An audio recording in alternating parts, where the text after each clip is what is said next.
Aku memulihkanku, hati yang baru Kau berikan untukku dapat melihat rencana-Mu indah bagiku. Kau ada di setiap jalanku, hatiku haus dan lapar akan Engkau. Kaulah segalanya di dalam hidupku. Kerajaan-Mu, kebenaran-Mu, itu bagianku. Kaulah yang kupandang selama hidupku. Mengasihi-Mu, memuliakan-Mu, Bapa dan Rajaku. Shalom, firman Tuhan bagi kita dalam pembiasaan baru, yaitu dalam kitab Keluaran pasal yang ketiga. Adapun Musa, ia terbiasa mengembalakan kambing domba Yetro, mertuanya imam di Midian. Sekali ketika ia mengiringi kambing domba itu ke seberang padang gurun, sampailah ia ke gunung Allah, yakni gunung Horeb. Lalu malaikat Tuhan menampakkan diri kepada Musa di dalam nyala api yang keluar dari semak duri. Lalu ia melihat, dan tampaklah semak duri itu menyala tetapi tidak dimakan api. Musa berkata, "Baiklah, aku akan menyimpang ke sana untuk memeriksa penglihatan yang hebat itu.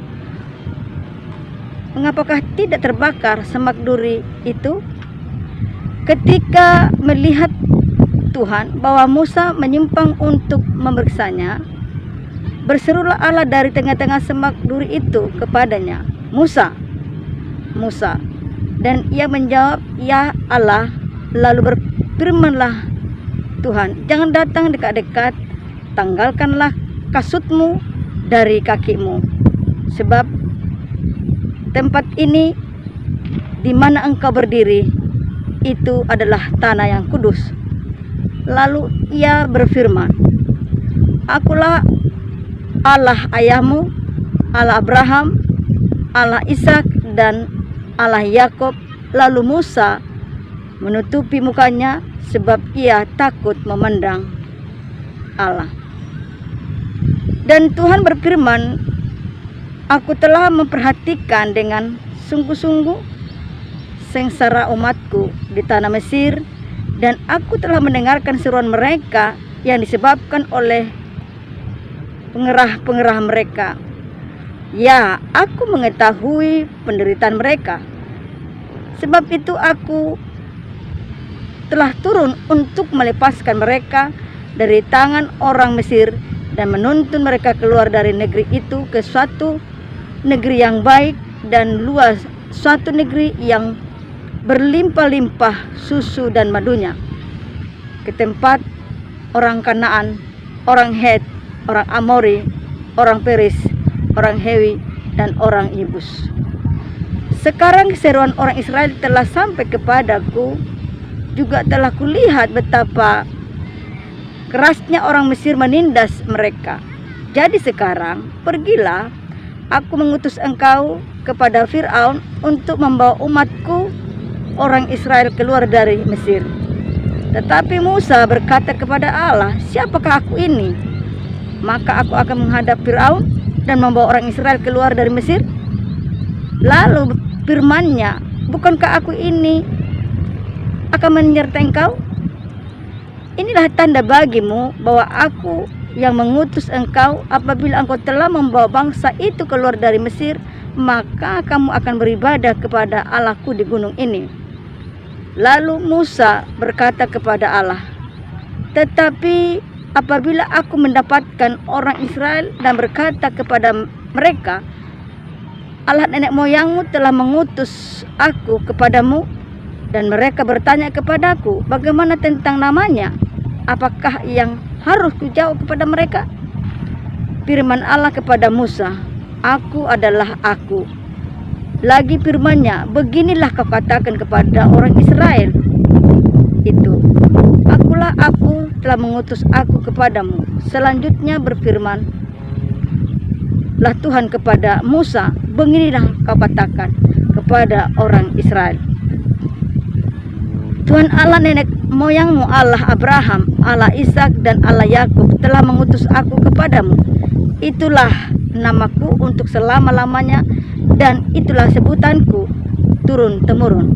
Pergilah, kumpulkanlah para tua-tua Israel dan katakanlah kepada mereka, Tuhan Allah nenek moyangmu, Allah Abraham, Ishak dan Yakub telah menampakkan diri kepadaku serta berfirman, aku sudah mengindahkan kamu juga apa yang dilakukan kepadamu di tanah Mesir. Jadi aku telah berfirman, aku akan menuntun kamu keluar dari sengsara di Mesir menuju ke negeri orang Kanaan, orang Het, orang Amori, orang Peris, orang Hewi dan orang Yebus, ke suatu negeri yang berlimpah-limpah susu dan madunya. Dan bila mana mereka mendengarkan perkataanmu, maka engkau harus beserta para tua-tua Israel pergi kepada Raja Mesir, dan kamu harus berkata kepadanya, Tuhan Allah orang Ibrani telah menemui kami. Oleh sebab itu, izinkanlah kiranya kami pergi ke padang gurun 3 hari perjalanan menjauh untuk mempersembahkan korban kepada Tuhan Allah kami. Tetapi aku tahu bahwa Raja Mesir tidak akan membiarkan kamu pergi, kecuali dipaksa oleh tangan yang kuat. Tetapi aku akan mengacungkan tanganku dan memukul Mesir dengan segala perbuatan yang ajaib yang akan kulakukan di tengah-tengah bangsa itu. Sesudah itu ia akan membiarkan kamu pergi, dan aku akan membuat kamu orang Mesir bermurah hati terhadap bangsa ini, sehingga apabila kamu pergi, kamu pun tidak pergi ke tangan yang hampa. Tetapi tiap-tiap perempuan harus meminta dari tetangganya dan dari perempuan yang tinggal di rumahnya barang-barang perak dan emas dan kain-kain yang akan kamu kenakan kepada anak-anakmu laki-laki dan perempuan. Demikianlah kamu akan merampasi orang Mesir itu. Lalu sahut Musa, bagaimana jika mereka tidak percaya kepadaku dan tidak mendengarkan perkataanku, melainkan berkata, Tuhan tidak menampakkan diri kepadamu. Tuhan berfirman kepadanya, apakah yang di tanganmu itu? Jawab Musa, tongkat. Firman Tuhan melemparkan itu ke tanah, dan ketika dilemparkan ke tanah, maka tongkat itu menjadi ular, sehingga Musa lari meninggalkannya.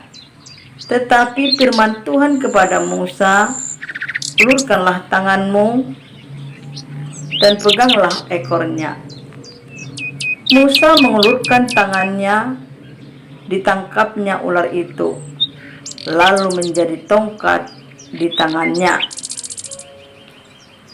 supaya mereka percaya bahwa Tuhan Allah nenek moyang mereka adalah Allah Abraham, Allah Ishak dan Allah Yakub telah menampakkan diri kepadamu.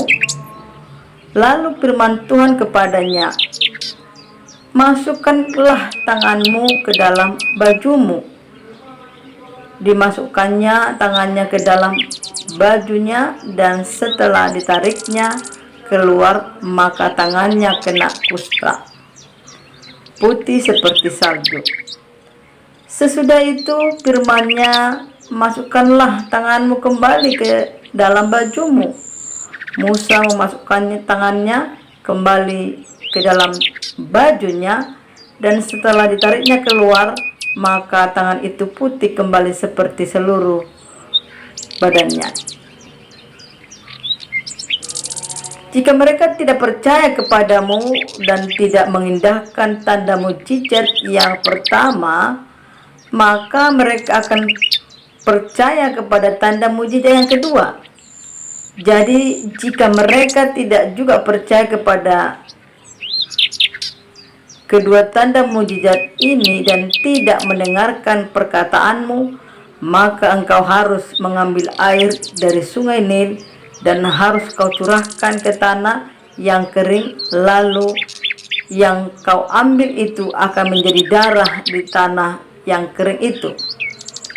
Lalu kata Musa kepada Tuhan, "Ah Tuhan, aku ini tidak pandai bicara, lalu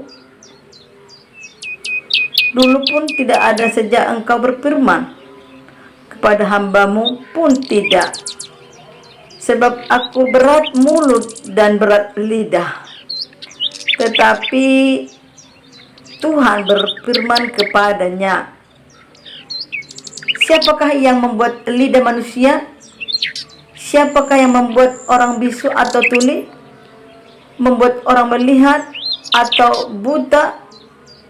Bukankah aku, yakni Tuhan? Oleh sebab itu pergilah, aku akan menyertai lidahmu dan mengajar engkau apa yang harus kau katakan." Tetapi Musa berkata, "Ah Tuhan, utuslah kiranya siapa saja yang patut kau utus." Maka bangkitlah murka Tuhan terhadap Musa, dan ia berfirman, Bukankah di situ Harun orang Lewi itu kakakmu? Aku tahu bahwa ia pandai bicara, lagi pula ia telah berangkat menjumpai engkau, dan apabila ia melihat engkau, ia akan bersukacita dalam hatinya. Maka engkau harus berbicara kepadanya dan menaruh perkataan itu ke dalam mulutnya. Aku akan menyertai lidahmu dan lidahnya dan mengajarkan kepada kamu apa yang harus kamu lakukan. Ia harus berbicara bagimu kepada bangsa itu. Dengan demikian, ia akan menjadi penyambung lidahmu dan engkau akan menjadi seperti Allah baginya. Dan bawalah tongkat ini di tanganmu yang harus kau pakai untuk membuat tanda-tanda mujizat. Musa kembali ke Mesir, lalu Musa kembali kepada mertuanya Yitro serta berkata kepadanya, "Izinkanlah kiranya aku kembali kepada saudara-saudaraku yang ada di Mesir untuk melihat apakah mereka masih hidup." Yitro berkata kepada Musa, "Pergilah dengan selamat." Adapun Tuhan sudah berfirman kepada Musa di Median, "Kembalilah ke Mesir, sebab semua orang yang ingin mencabut nyawamu telah mati." Kemudian Musa mengajak istri dan anak-anak laki-laki, lalu menaikkan mereka ke atas keledai, dan ia kembali ke tanah Mesir. Dan tongkat Allah itu dipegangnya di tangannya. Firman Tuhan kepada Musa, "Pada waktu engkau hendak kembali ke negeri Mesir, ingatlah supaya segala mujizat yang telah kuserahkan ke dalam tanganmu kau perbuat di depan Fir'aun. Tetapi aku akan mengeraskan hatinya sehingga ia tidak membiarkan bangsa itu pergi. Maka engkau harus berkata kepada Fir'aun, beginilah firman Tuhan, Israel ialah anakku, anakku yang sulung. Sebab itu aku berfirman kepadamu, biarkanlah anakku itu pergi supaya ia beribadah kepadaku. Tetapi jika engkau menolak membiarkannya pergi, maka aku akan membunuh anakmu yang sulung. Tetapi di tengah jalan di suatu tempat bermalam, Tuhan bertemu dengan Musa dan berikhtiar untuk membunuhnya. Lalu Jefora mengambil pisau batu, dipotongnya kulit katam anaknya. Kemudian disentuhnya dengan kulit itu kaki Musa sambil berkata, "Sesungguhnya engkau pengganti darah bagiku." Lalu Tuhan membiarkan Musa pengganti darah, kata Jipro waktu itu, karena mengingat sunat itu. Berfirmanlah Tuhan kepada Harun, "Pergilah ke padang gurun, jumpai Musa." Ia pergi dan bertemu dengan dia di gunung Allah, lalu menciumnya. Kemudian Musa memberitahukan kepada Harun segala firman Tuhan yang disuruhkannya kepadanya untuk disampaikan, dan segala tanda mukjizat yang diperintahkannya kepadanya untuk dibuat. Lalu pergilah Musa beserta Harun ke mereka mengumpulkan semua tua-tua Israel. Harun mengucapkan segala firman yang telah diucapkan Tuhan kepada Musa serta membuat di depan bangsa itu tanda-tanda mukjizat itu. Lalu percayalah bangsa itu, dan ketika mereka mendengar bahwa Tuhan telah mengindahkan orang Israel dan telah melihat kesengsaraan mereka, maka berlututlah mereka dan sujud menyembah. Hidupku menggenapi firman-Mu, tanda mujizat sertai tiap langkahku. Kau bersamaku di dalamku, jadi bukti kebesaran-Mu.